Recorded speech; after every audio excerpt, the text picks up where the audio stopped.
guys, my name is Lisa and my husband Peter and I are foster parents of a sibling group of 3, and we make weekly videos about foster care. In this week's video, I wanted to talk about trauma and how there can be trauma triggers honestly anywhere. As foster parents, we are hyper vigilant to figure out what might be a trigger. Maybe it's something someone said or a movie or a book. And I tell you what, honestly, around Christmas time, I was very exhausted because there are a lot of triggers when it comes to holidays and things like that. And so just to kind of be aware of, how are the kids feeling? How are they taking that? Do they just need a break right now? Do we need to go do something else before we trigger a meltdown? As foster parents, our goal is to keep kids safe. And part of safety is felt safety. In the book, The Connected Child, it talks about how kids from trauma, they may be safe, like they actually may be safe, but they might not be feeling safe. And that felt safety. And how do you help them feel safe? I want to talk through some of the triggers that we have experienced. Now, obviously, I can't get too detailed when talking about the kids because that is their story to share. So one of the stories I'll be sharing is from my experience and secondhand trauma. So secondhand trauma is honestly not something that's always talked about. One of our good friends, 0 to 5 family, recently made a video about this. You can go ahead and check that out. As foster parents, we are on the front lines. We are hearing the trauma that these kids have gone through, and we can kind of take it in. And also, we want to know a plan, and I play out in my mind all these different scenarios, all these different stories, and it can honestly be traumatic for me. So I realize now that even I can be triggered, and just to, regulate my emotions so I can even help regulate the kids' emotions. So a couple weeks ago, we got a Redbox movie of Clifford, and you think, okay, Clifford, this is a good kids movie. And I watched the preview, and I really didn't look up any information about the video, but we were all watching it together. And in that movie, there is this scene where Emily Elizabeth really wants to protect the big red dog, Clifford. But there is this bad guy that wants to steal Clifford away. And so Emily Elizabeth, because she loves Clifford, decides to send him away on a boat. And so they're on this dock at night, and the emotion of this scene, the music choices, everything, it was a very emotional moment. Even I was getting a little bit choked up and getting into this, getting into the movie, imagining how that character would feel. But the girls, they've experienced removal. And so for them, seeing Emily Elizabeth saying goodbye to Clifford and putting on a boat to send him away was very traumatic for the girls.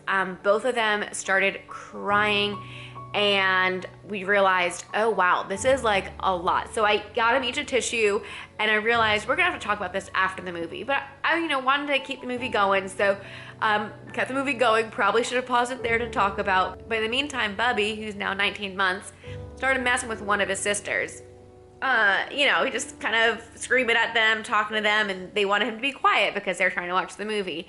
And anyways, it ended up just escalating and turned into a full-on meltdown. Now, thankfully, Peter and I were able to tag team in that moment. I was able to distract the other 2, so it didn't become a full-on meltdown for all 3. And Peter was able to kind of rationally help talk and let the girl know she was safe and all this stuff. And but I'm pretty sure that triggering moment was that scene that we had just watched, and her brother yelling at her really wasn't the triggering moment.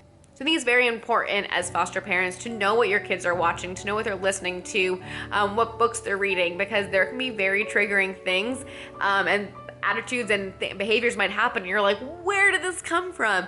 And that, because we were watching with them, we knew exactly where it came from, and we were able to talk about it and discuss it.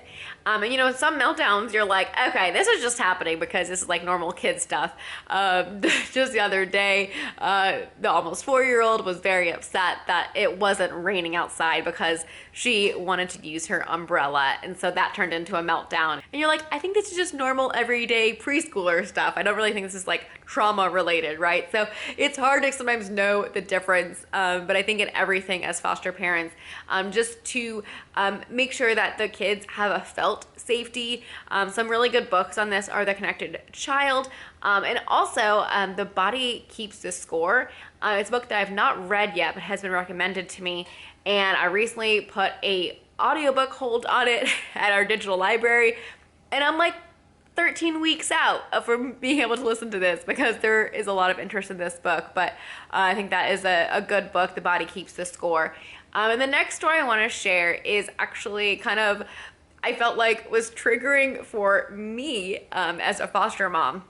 And so I recently picked this book up at Goodwill. I didn't read it first, didn't look at it. It just looked like a really cute book. It was by Dr. Seuss, and I was like, this book looks amazing. Well, I was reading it to the almost 4-year-old before her nap, and I was really thankful that I was just reading it to her and not the 8-year-old, because the 4-year-old, she didn't really pick up on things, I don't feel like, as much as the 8-year-old would have. So I'm just gonna tell the story a little bit and kind of why it started to trigger me. There is this bird that hatches an egg, and they call the bird a lazy bird. And she said, oh, I'm just sitting here day after day. It's work. I hate it.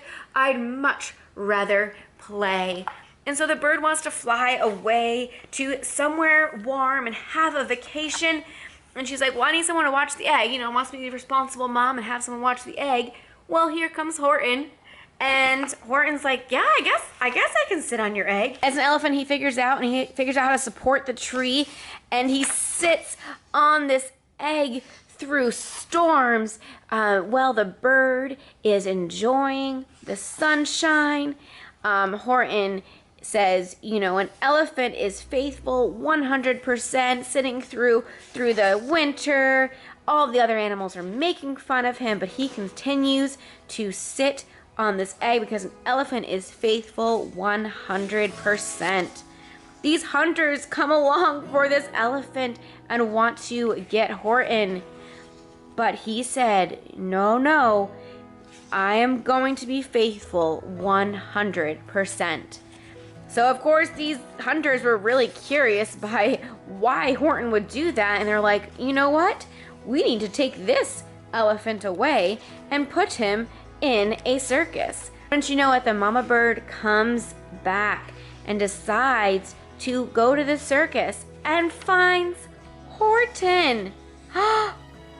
And the egg starts to hatch, and Horton goes, my egg, why, it's hatching. And mama bird goes, but it's mine. It's my egg. You stole it from me. Get off my nest and get out of my tree. Poor Horton backed down with a sad, heavy heart. I'm going to pause here for a moment. Can you see why I was starting to get a little bit triggered? You know, as foster parents, we love on these kids as if they are our own. But we know that the ultimate goal of foster care is reunification with parents. But that doesn't mean that your heart, it doesn't get attached. And that is the goal of foster care. We've talked about that in other videos, how you do want to show a child what a healthy attachment looks like. And so we're happy to get attached. But it doesn't mean that we don't love these kids. And we want to be a part of their life. And just to think about someday, like, that might not happen. And that just, like, obviously makes us super sad. I can't talk about it much longer or I will cry. So I'm just gonna get back to the book to see what happens to Horton. So at that very instant, the egg burst apart. And from the egg that he sat on so long, Horton the elephant saw something whiz. It had ears and a tail and a trunk just like his. And the people came shouting, what's all this about? Oh my goodness. My gracious, they shouted my word. It's an elephant bird. And it should be like that, because Horton was faithful. He sat and he sat. He meant what he said and he said what he meant. And they sent him home happy 100%. So yeah, so this book was super good, but I was definitely in the moment reading it. I was a little bit triggered, and I'm like, oh my goodness, I love these kids so much, and I am putting in the work day after day to make sure they are safe, all with the knowledge and prayer and hope that they can be reunified with their parents.